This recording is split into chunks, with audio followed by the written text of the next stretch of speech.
it's fully charged, I know that. So I've googled the problem, and it seems to be most likely it's going to be a 12-volt battery problem. The lead acid batteries in this car must be close to 3 years old. They're very small, there are two of them, and so I guess that's the problem. So I'm going to try and tackle this myself. The first thing to do is to get the key out manually, and then to try and open the I-Pace. You use the key here,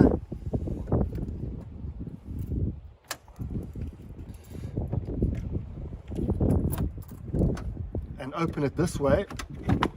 So the car's now open manually. I believe that there is a manual latch underneath this carpet, so I have to get the carpet out. So it certainly is a bit of an adventure at the end of our holiday, and so that's the next step, just to find the latch underneath this carpet. So there is a round plastic cover here which you have to screw anti-clockwise to get off, which I'm trying to do. So I have undone the screw, which takes quite a bit of screwing, and then there's the little loop for the catch for the bonnet, which I'm going to tug. There, the bonnet is now open. Did you hear that? Good. Let's go and have a look at the 12-volt batteries. I'm now removing the Phillips screws here to access the 12-volt batteries, so we can check the voltage in the 12-volt batteries and hopefully jumpstart the car. Haven't had this off before, so let's have a look here. There the 12-volt batteries are. There's apparently two, and we will have a look and see what the voltage is. Unfortunately, this battery, which is the bigger of the two batteries, voltage is 3.3 volts, which should be 12, 13, hey? And this one, which I've checked already, is sitting at 11 volts. There you go. 11 volts. So these lead acid batteries are toast, and we'll have to jump start them. So I'll trickle charge it first, or no, I've got a jump starter. So that's the next step, to put the jump starter on. Let me do that now. I've got a fantastic little jump starter here, which is a lithium ion battery, which what these batteries should be. They should be both lithium ion batteries. I've done the jump starting on the battery that's toast, and the car's woken up and the alarm has come on. Yeah, it's just very unfortunate that an electric car should have archaic battery technology.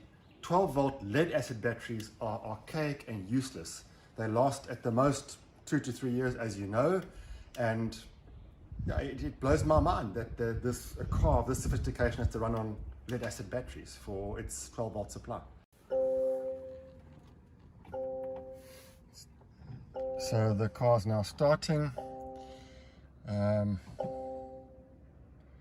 Traction fault detected again, which obviously must be the 12-volt battery and not the traction battery, the main battery. And there are quite a few alarms now going on. The car is now started, and if we check the voltage in the battery, it's now 14 volts, so the car is hopefully charging the battery. I never go on a trip without a jump starter, any car, and I think electric cars, it's actually really important, because you don't know, there were very few warning signs to show that this battery was failing. And you know, you can't sort of crank the car like an ice car and see that the battery's at fault. So we're going to charge it on a trickle charge overnight, and hopefully the battery will revive enough so that I can get home and replace these what can I say, archaic lead acid batteries. Yeah, it's just mind-blowing. I believe the new Teslas have got lithium ion 12-volt batteries. Yeah, a car of this sophistication and this price, to have a catastrophic failure like this on holiday, it's pretty laughable. But fortunately I'm on holiday and we can deal with it slowly and with a beer, and yeah, that's what so it's not so bad. We've put the car back together, the plastic, and I tried to close the bonnet or the front and it wouldn't close. Something to do with the latch, so I had to get the little toggle again and pull that again, and then it closed. So that's sorted now. The TCU battery is the bigger battery, and that appears to run the ABS system and to open the breakers on the electronics so that the main battery then feeds the car. The smaller 12-volt battery seems to run the electronics in the dash. That's my understanding. So taking the car for a short spin, everything seems fine. It's still got this traction battery warning on it, which is, I think, due to the main or the bigger 12-volt lead acid battery. And I'm going to now charge the car with the normal AC charging, but we're going to use the WattCat app to put the car in camper mode so that hopefully the 12-volt battery will then charge all the time. And then we will check that wattage, that voltage on the larger 12-volt battery to see if it is fine. If it doesn't work and the battery is completely toast, I'll have to do the whole procedure again and access the car with the toggle again. But let's see what happens. We are leaving a rainy Witsand or Port Beaufort, and we are doing the last leg of our journey on the electric car around South Africa. This is the day 9 of the trip. We've done it many times. We can just make it on a charge normally, but hopefully with my new experience it'll be an easy trip. Yeah, so the 12-volt battery, main 12-volt battery, managed to stay alive overnight, and we can open the car. And yeah, the trip is about 305 k's to Cape Town, and it's day 9 of our leg. And yeah, we'll do a couple of videos on the way. This is the last video. We're charging at Buffelsjag. It's just outside Swellendam. It's a beautiful location with a really nice coffee shop, something for the kids to play with animals, but this is a really temperamental charger. It's taken us about 5 minutes or more to get it to work. I know they've had a Wi-Fi problem. They put an LTE receiver on it so it can connect to the Wi-Fi, but yeah, it's just, we've had absolutely seamless charging the whole way through. But this charger, for some reason, is a bit frustrating. But yeah, it's it seems like the last leg of the trip we've had 12-volt battery problems and charging problems, but yeah, it's working now, and we'll have a little tiny top-up so there's no range anxiety to get home, but I could get home on the current charge. Just one more short note about this charger. It is the weakest of all the chargers, and it only can get up to 30 kilowatts. As I say, it's a really nice convenient stop, but if you're wanting to go on a long trip and you need to fully charge at this stop, then it's more of a top-up charger.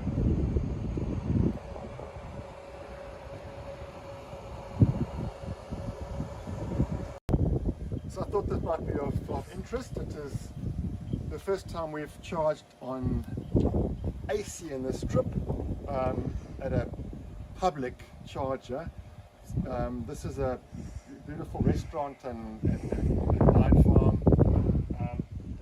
and they're obviously very into solar. This is a solar charger. It's got solar supplying the electrical connection. And what's interesting is it's part of the PlugShare app.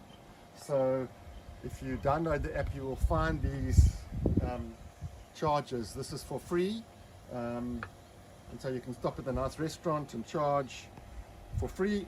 I can only charge at 7 kilowatts on this car, but I think this can go up to 20 odd kilowatts. So the new Jag has an inboard 11 kilowatt charger, and this is 7 kilowatts. So it's just a very interesting concept, and I think it's going to get more and more and more as electric cars get more popular, where various institutions will supply energy while you are enjoying their facilities. This is our last charge on our trip, our pace electric car trip in South Africa, and we're back at the Worcester charge station, which is one of the best ones. It always works at 60 kilowatts. and yeah, we basically just stopping for lunch, and it's ABC, always be charging. We could make it home, but it's always nice to have a lot of charge, so if you want to go fast, there's no range problem.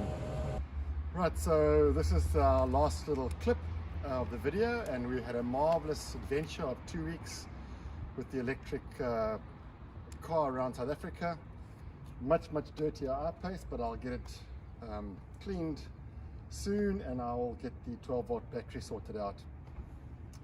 Yeah, we're grateful that there were no major mishaps or accidents, and I think we can safely say that it is very easy to have a leisurely road trip, long road trip around South Africa, just using the DC chargers. We're very fortunate that there are not many electric cars on the road at the moment, so the chargers were always available and they all worked, which was really fantastic. So just a brief summary: we traveled in total 6,481 kilometers, and I spent in total on electricity, which is DC electricity, 2,380 Rand. One must bear in mind this equates to twice what you would pay for Eskom, and as I've shown in one previous video, the many of the institutions and wine farms, etc., with the plug share provide electricity for free, and obviously overnight one can use just the normal 3-prong plug, but just to put it into terms, petrol terms, it equates to 3.6 liters per 100 kilometers. So charging on a public charger with the very efficient DC grid car chargers is half the price that you would pay in petrol for an equivalent road trip.